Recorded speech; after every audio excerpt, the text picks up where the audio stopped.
నమస్కారం గురుగారు. నమస్తే అమ్మ. గురుగారు, ఇప్పుడు మనకి మే నెలలో ధనుసు రాశి వారికి ఏ విధంగా ఉంటుంది? కొన్ని గ్రహాల మార్పు కూడా ఉంది కాబట్టి ప్రభావం ఏ విధంగా చూపిస్తుందంటారు? ధనుస్సు రాశి వారికి ఖచ్చితంగా కొద్దిగా మిశ్రమ ఫలితాలు ఉన్నాయి. కాకపోతే ఏంటంటే మనకి ఈ 18, 14 అంటే 18 రాహు తృతీయంలోకి వస్తాడు. 14 రాత్రి నుంచి గురుడు వీళ్ళకి సప్తమంలో వచ్చి ఈ యొక్క రాశిని చూసుకుంటాడు. సో అందుకని ఒక విధంగా చెప్పాలి అంటే కనుక మే 14 నుంచి క్రమంగా మంచి ఫలితాలు ఉంటాయి. అక్కడ దాకా కొద్దిగా వ్యతిరేక ఫలితాలు ఉంటాయి. అంటే మొదటి అర్ధ భాగం కన్నా కూడా వీళ్ళకి ఒక రకంగా చెప్పాలంటే రెండో భాగమే ఎక్కువ బాగుంది. ఓకే. సో మొదటి భాగం అంతా కూడా ఏదో రకమైన గజిబిజ వాతావరణం, లేదు కొద్దిగా ఏదైనా పని చేద్దాం అనుకునేప్పటికీ ఎవరో ఒకళ్ళ ద్వారా ఏదో ఒక వార్త విని అటు పరిగెత్తాల్సి రావటం. సో అంటే ఒక దాని మీద కాన్సన్ట్రేషన్ పెడదాము అంటే కుదరని విధానంగా. సో ఎవరో ఒకళ్ళ మీద మనకి ఒత్తిడి, ఎవరో ఒకరి పరంగా. సో అనుకోని ప్రయాణాలు తగులుతూ ఉంటాయి. సో ఇవాళ ఇప్పుడు ఏదైనా సరే ఈ పని చేద్దాం అంటే పలానా వారికి బాగుండలేదు, నువ్వు అర్జెంటుగా పరిగెత్తుకురా అంటారు. సో అక్కడికి వెళ్ళని తప్పని పరిస్థితి. అంటే ఇలా కారణం లేకుండా ఉన్నట్టుండి అకారణంగా ఏవో రకమైన ఇబ్బందులు వస్తూ ఉంటాం. సో ఇలాంటివన్నీ కూడా కొద్దిగా తొలి అర్ధ భాగంలో ఉంటాయి. అంటే మే 14, 15 లోపు ఉంటాయి ఇవన్నీ.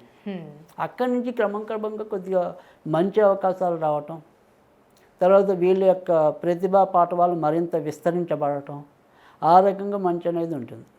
అయితే ఇక్కడ ఏదైనప్పటికీ కూడా వీళ్ళకి ప్రస్తుతం అయితే అర్ధాష్టమ శని అనేది ప్రారంభమైంది మన మార్చి 29 నుంచి.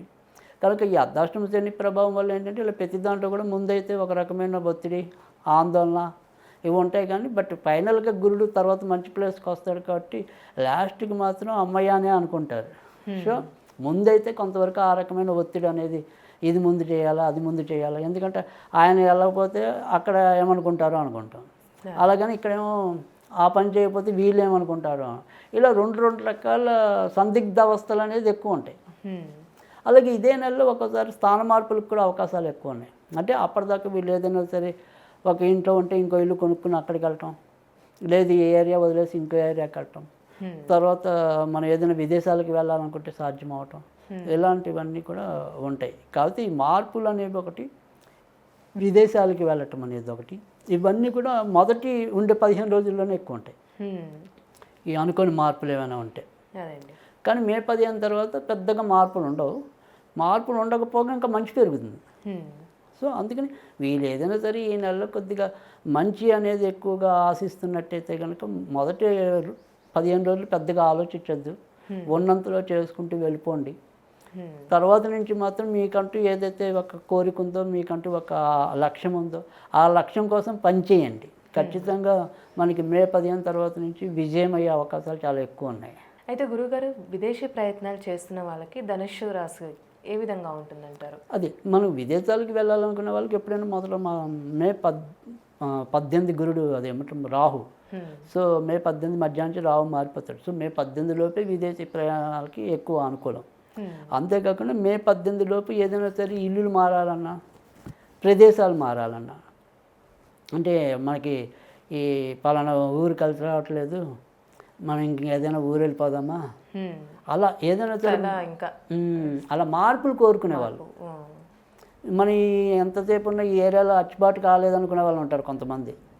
సో అలాంటి ఏదైనా సరే ఆ మీమాంస ఉన్న వాళ్ళు ఎవరైనా సరే కొంతవరకు మే 18 లోపు ఆ రకమైన మార్పులకి శ్రీకారం చుట్టినా అవుతాయి. కొంతమందికి శ్రీకారం చుట్టకపోయినా వంతలు అవే పరిస్థితులు వస్తాయి. సో ఆ రకంగా మే 18 వరకు మాత్రం ఇలాంటివన్నీ జరుగుతాయి. మే 18 తర్వాత నుంచి కొద్దిగా స్థిరంగా మంచి జరగటం అనేది ఒకటి. తర్వాత రెండోది ఏంటంటే పెద్ద ఊరటిచ్చే అంశం ఏంటంటే ఈ మే 14 నుంచి గురుడు ఎప్పుడైతే వీళ్ళకి మిథున రాశిలోకి ప్రవేశిస్తాడో అప్పటి నుంచి వీళ్ళకి వ్యక్తిగత ఆరోగ్యం కూడా మెరుగుపడుతుంది. అంటే ఇప్పుడు ప్రస్తుతం కుజుడు అష్టమ స్థానంలో ఉండటం వల్ల కొంతవరకు ఈ ధనుర్రాశి వాళ్ళకి ఏదో రకమైన అనారోగ్యాలు, అలాగే కొంతమందికి ప్రాణాంతక వ్యాధులు బారిన పడిన వాళ్ళు కూడా ఉన్నారు అంతకుముందు.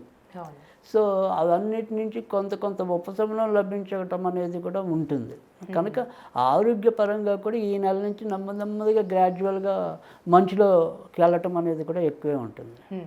సో ఆ రకంగా కూడా పర్వాలేదు. అయితే ఈ రాశి వారికి సంబంధించి ఎలాంటి పరిహారం చేస్తే మంచిదంటారు? అయితే ఈ రాశి వారికి ఈ నెలంతా కూడా కొద్దిగా లక్ష్మీదేవికి సంబంధించిన పూజలు చేసుకుంటూ ఉంటే కనుక మరింత ఆర్థికంగా బాగుండటం అనేది ఒకటి, కొద్దిగా వీరిలో ఉండే ప్రతిభ అనేది 10 మందికి తెలియటం అనేది ఒకటి, ఆ రకంగా కూడా మంచి జరగటం అనేది, సో ముఖ్యంగా ఆరోగ్యం బాగుండటం అనేది ఒకటి.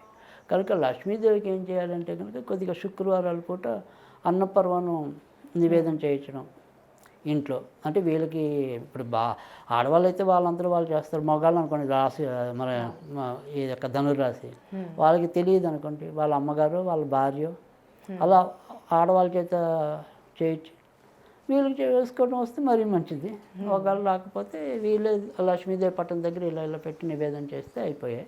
అయితే ఒకవేళ ఇవేం మనకి కుదరదు అనుకుంటే కనుక శుక్రవారం పూట వీళ్ళు స్నానం చేసే నీటిలో కొద్దిగా పచ్చిపాలు కలిపి స్నానం చేయాలి.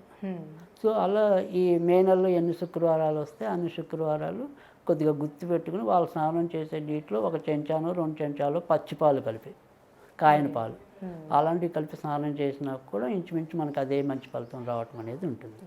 చాలా చక్కగా తెలుసు గురుగారు, ధన్యవాదాలు.